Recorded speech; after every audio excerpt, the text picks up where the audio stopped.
আমার প্রাণের ভাইরা, আদম নবী থেকে নিয়ে ঈসা নবী পর্যন্ত যত নবী আল্লাহ দুনিয়াতে পাঠিয়েছেন, সকল নবীকে আল্লাহ কম বেশ মুআজিজা দিয়েছেন। একটু খেয়াল করে শুনেন, আল্লাহ রাব্বুল আলামিন হযরতে মূসা পয়গম্বরকে একটা মুআজিজা দিয়েছিলেন। সেই মুআজিজাটা হচ্ছে লাঠির মুআজিজা। কিসের মুআজিজা? লাঠির মুআজিজা।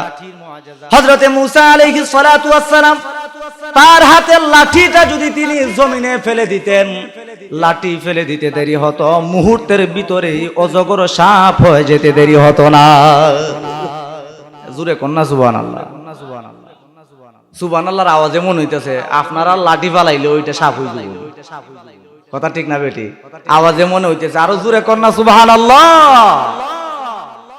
আমার প্রাণের ভাইরা, যে বিষয়টা বুঝাইতে চাই, মূসা পয়গম্বরকে আল্লাহ একটা মুআজিজা দিয়েছিলেন। লাঠি যদি হাত থেকে ফেলে দিতেন সেটা সাপ হয়ে যেত। কিন্তু হযরতে মূসা পয়গম্বর যখন দুনিয়া থেকে চলে গেলেন, তার মুআজিজাটাও চলে গেছে, তার মুআজিজাটাও বিদায় হয়ে গেছে। এখন যদি তামাম দুনিয়ার সকল মানুষেরা মিলে হাত থেকে লাঠি ফালায়, কোনো একটা লাঠিও সাপ হবে নাকি? হবে না। কেন হবে না?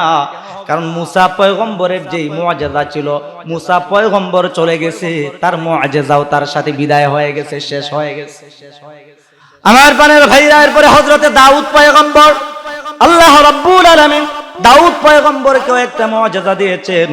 হযরতে দাউদ পয়গম্বর যখন হাতের মধ্যে লোহা নিতেন, হাতের মধ্যে লোহা নিতে দেরি হতো। লোহাকে আগুনে জ্বালাইতে হইতো না, পুরাইতে হইতো না। লোহাকে গলানোর জন্য, লোহাকে নরম করবার জন্য আগুনে জ্বালানোর কোনো প্রয়োজন হতো না। বর্তমান দুনিয়াতে দেখবেন আমাদের হাট বাজারেও কর্মকার যারা আছে, লোহাকে যদি নরম করতে চায়, যদি গলাইতে চায়, তাহলে তারা কি করে? আগুনে পোড়ায়। কি করে? আগুনে পোড়ায়। কিন্তু আমার প্রাণের ভাইরা, দাউদ পয়গম্বরকে আগুনে পোড়াইতে হতো না। আল্লাহ তাকে মুআজিজা দিয়েছিলেন। দাউদ পয়গম্বর যখন হাতের মধ্যে লোহা নিতেন, হাতের মধ্যে লোহা নিতে দেরি হতো, হাতের লোহাগুলো অটোমেটিক্যালি মোমের মতো নরম হয়ে হাতের আঙ্গুল দিয়া বায়া বায়া পড়তো। কোন সুবহানাল্লাহ।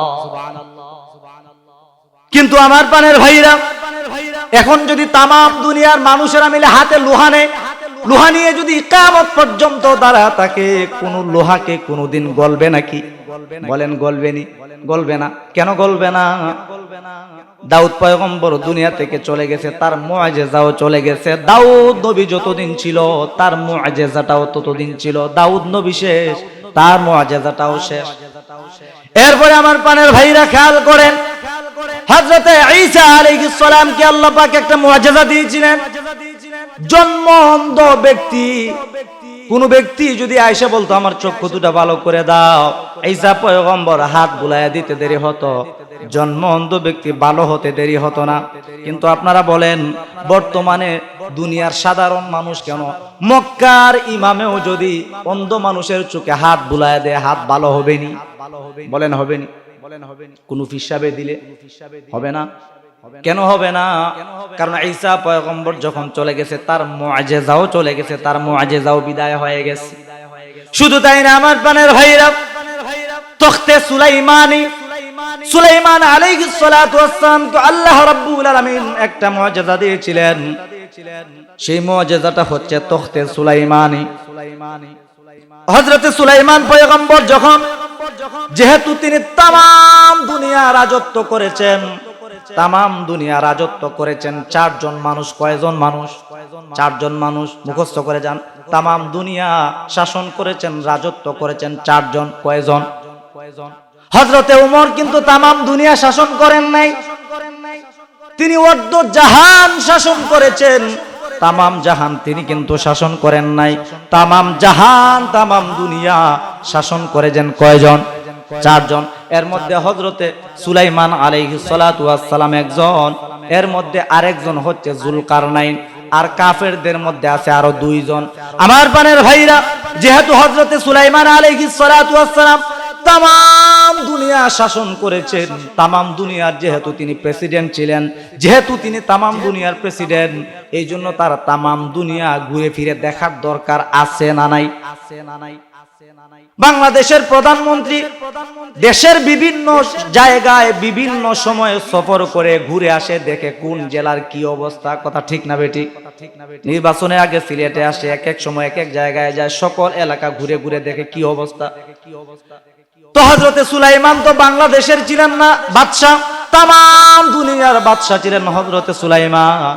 এই জন্য তো তার তামাম দুনিয়া ঘোরার প্রয়োজন হতো। কিন্তু ওই সময় তো বিমানের ব্যবস্থা ছিল না, ছিল নাকি? রকেটের ব্যবস্থা ছিল না, হেলিকপ্টারের ব্যবস্থা ছিল না, উন্নত যানবাহনের ব্যবস্থা ছিল না। আবার ছিলেন তিনি তামাম দুনিয়ার বাদশা। আমার আল্লাহ বলেন, আমি হযরতে সুলাইমানকে তামাম দুনিয়া ঘুরবার জন্য একটা মুআজিজা দিয়েছি, একটা তখতা দিয়েছি, একটা কাঠের টুকরা দিয়েছি। হযরতে সুলাইমান আলাইহিস সালাতু ওয়াস সালাম যদি কোথাও যাওয়ার ইচ্ছা পোষণ করতেন, ওই তখতার উপরে বসতে দেরি হতো। ওই তখতা, ওই কাঠের টুকরা এক সকাল আর এক বিকালে, অর্থাৎ একদিনে এই পরিমাণ দূরত্বে চলে যেত, যেটা দুনিয়ার মানুষ 2 মাসে পর্যন্ত সফর করতে পারত না। একদিনে এত বেশি দূরে চলে যেতে পারতেন এই তখতার উপরে বসা। কিসের উপরে বসা? আমগো দেশের কিছু বুদ্ধিজীবী মাথা মোটা আছে, ওগুলা কয় আর এগুলা হুজুরদের কথা, তখতার উপরে বসে আবার কেমনে যাওয়া সম্ভব? কথা ঠিক না বেটি? এরকম কিছু নাস্তিক মুরতাদ কুলাঙ্গার আছে না নাই? আল্লাহর কোরআন বলছে, আল্লাহর কোরআন বলছে তখতে সুলাইমান এটা আল্লাহ দিয়েছে।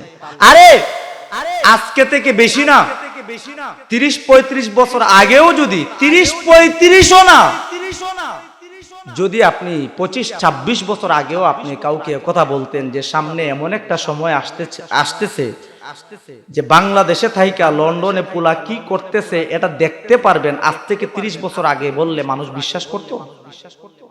কল্পনাই করতে পারত। তাও আবার একদম দেখা যাবে, ছেলে যেখানে যাবে আমি দেখতে পারবো, যে অবস্থাতেই থাকুক আমি তাকে সরাসরি দেখতে পারবো, কথা বলতে পারবো, ফেস টু ফেস। এটা কল্পনারও বাহির ছিল, কিন্তু সেটা আজ আবিষ্কার হয়েছে। মুহূর্তের ভিতরে, মিনিট লাগে না, সেকেন্ডের ভিতরে পৃথিবীর এক প্রান্ত থেকে আরেক প্রান্ত যোগাযোগ করা যায়। কথা বলেন ঠিক ঠিক? এমন একটা সময় ছিল, বিমান ছিল না, রকেট ছিল না, হেলিকপ্টার ছিল না, কিন্তু টেকনোলজির এই উন্নতির যুগে আজ সব কিছু হয়েছে। প্রিয় ভাইয়েরা, এই মানুষের ব্রেইন যদি এটা করতে পারে যে মুহূর্তের ভিতরে, সেকেন্ডের ভিতরে এক দেশ থেকে হাজার হাজার কিলোমিটার, 8-9-10 হাজার কিলোমিটার দূরে মানুষের তৈরি করা, মানুষের আবিষ্কৃত একটা জিনিস দিয়া যদি এভাবে করাটা পসিবল হয়, সম্ভব হয়, তাহলে যিনি মহান ক্ষমতার মালিক, যিনি মহান ক্ষমতাধর, ওই আল্লাহ কি চাইলে একটা তক্তার উপরে বসে তামাম দুনিয়া ঘুরাইতে পারে কি পারে না? আমার বানের ভাইরা, কথা বলছিলাম সুলাইমান আলাইহিস সালামকে আল্লাহ মুআজিজা দিয়েছেন, তখতার উপরে বসলে একদিনের ভিতরে 2 মাসের রাস্তা তিনি অতিক্রম করতে পারতেন। এখন যদি একটা তক্তা না, এই প্যান্ডাল যত বড়, এত বিশাল বড় একটা তক্তার উপরে যদি কেউ বসে আর বলে আমারে মসজিদ দুনিয়া দাও, তক্তা দিবনি? কথা বলেন দিবনি? মসজিদ লাগতো না, প্যান্ডাল থেকে বাইরে ঘুরা দাও, দিবনি? দিতে পারবে না, তক্তার ক্ষমতা নাই, এই মুআজিজা দুনিয়াতে আর নাই। কারণ সুলাইমান নবী চলে গেছে, তার মুআজিজাও চলে গেছে, তার মুআজিজাও বিদায় হয়ে গেছে। ঠিক তেমনি ভাবে এই পৃথিবীতে যত নবী এসেছেন, সকল নবীকে আল্লাহ কি দিয়েছেন? মুআজিজা দিয়েছেন। কি দিয়েছেন? যত নবীকে আল্লাহ যত রকমের মুআজিজা দিয়েছেন, সকল নবী যখন দুনিয়া থেকে বিদায় হয়ে গিয়েছেন, তাদের মুআজিজাও বিদায় হয়ে গিয়েছে। কিন্তু আমার প্রাণের ভাইরা, আল্লাহ রাব্বুল আলামিন আমার নবীর সম্মান, মেইন কথা এবার আসেন, আল্লাহ পাক রব্বুল আলামিন আমার নবীর সম্মান আর মর্যাদা কত বাড়ায় দিয়েছেন দেখেন। মুসা নবী দুনিয়া থেকে বিদায় হয়ে গিয়েছে, তার মুআজিজাও চলে গেছে, মুআজিজা আর নাই। লাঠি কোনোদিন সাপ হবে না, হবে নাকি? ঈসা পয়গম্বর চলে গেছে, তার মুআজিজা চলে গেছে, জন্ম অন্ধ ব্যক্তির চোখ ভালো করা যাবে না। দাউদ পয়গম্বর চলে গেছে, লোহার কোনোদিন হাতে নিলে নরম হবে না, কারণ দাউদ নবীর সাথে তার মুআজিজাও চলে গেছে। কথা ঠিক না বেটি? কিন্তু আল্লাহ পাক বলেন তোমাদের নবীর সম্মান আর মর্যাদা আমি আল্লাহর কাছে কত বেশি, তোমাদের নবী 1450 বছর আগে দুনিয়া থেকে বিদায় হয়ে গিয়েছে, কিন্তু আমি আল্লাহ তোমাদের পয়গম্বরকে যে মুআজিজা দিয়েছিলাম অর্থাৎ কোরআনুল কারীম, এটা আল্লাহ পাকের পক্ষ থেকে আমার পয়গম্বরের জন্য একটা মুআজিজা। আমার আল্লাহ বলেন তোমাদের পয়গম্বর তো দুনিয়া থেকে 1450 বছর 1500 বছর আগেই চলে গিয়েছে, কিন্তু এখনো পর্যন্ত তোমাদের নবীর মুআজিজা তথা কোরআন বাকি আছে। বরং এই দুনিয়া টিকে থাকবে যতদিন তোমাদের নবীর মুআজিজা টিকে থাকবে ততদিন। কন্যা সুবহানাল্লাহ। কোরআন এটা আমাদের নবীজির মুআজিজা। তো এই কোরআন এখনো আছে না নাই? নবী চলে গেছেন কিন্তু তার মুআজিজা আছে না নাই? কিয়ামত পর্যন্ত থাকবে নাকি থাকবে না? থাকবে। এই কোরআনকে নিশ্চিহ্ন করার ক্ষমতা পৃথিবীর কারো। মনে করতে পারেন যে দুনিয়াতে যত কোরআন আছে সব কোরআন জ্বালায় ফেলবো, তাইলে তো কোরআন শেষ। কি বলেন, দুনিয়ার সব কোরআন জ্বালায় দিলে কোরআন শেষ হয়ে যাবে? আরে দুনিয়ার কোরআন যেটা ছাপানো কোরআন, এই ছাপানো কোরআন তোমরা জ্বালাইতে পারো, পুরাইতে পারো, কিন্তু কোন মানুষের কলিজা তো তোমরা পুরাইতে পারবা না। আমার আল্লাহ বলেন এই কোরআনটা হেফাজত করবার দায়িত্ব যেহেতু আমি আল্লাহ নিয়েছি, তামাম দুনিয়ার ভেতরে লক্ষ লক্ষ নয় বরং কোটি কোটি, প্রায় 2.5 কোটির চেয়ে বেশি আল্লাহর হাফেজে কোরআনরা আছে। তামাম দুনিয়ার সকল কোরআনের নুসখাগুলো যদি জ্বালিয়ে দেওয়া হয়, কিন্তু এই 2.5 কোটি মানুষের কলিজা তো কোনোদিন পুরাতে পারবে না। পারবে না? পারবে না তো। চামড়া জ্বালাইতে পারবে, চামড়া, কলিজা এত পুরাইতে পারবে।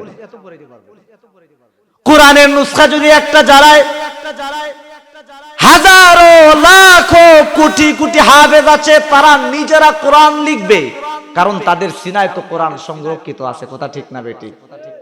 আর কাফেররা পর্যন্ত এরা জানে যে কোরআনকে নিশ্চিহ্ন করা যাবে না, এই জন্য এরা নিজেরাও কোরআনের বিরুদ্ধে লাগে না, কারণ জানে যে কোরআনের বিরুদ্ধে লাইগা লাভ নাই। বরং কোরআনের বিরুদ্ধে যুগে যুগে সময়ে সময়ে যারা কোরআনের বিরুদ্ধে দাঁড়িয়েছে তারাই নিশ্চিহ্ন হয়েছে। কোরআন ছিল, কোরআন আছে, কোরআন কিয়ামত পর্যন্ত থাকবে। চিল্লা করে ঠিক আছে।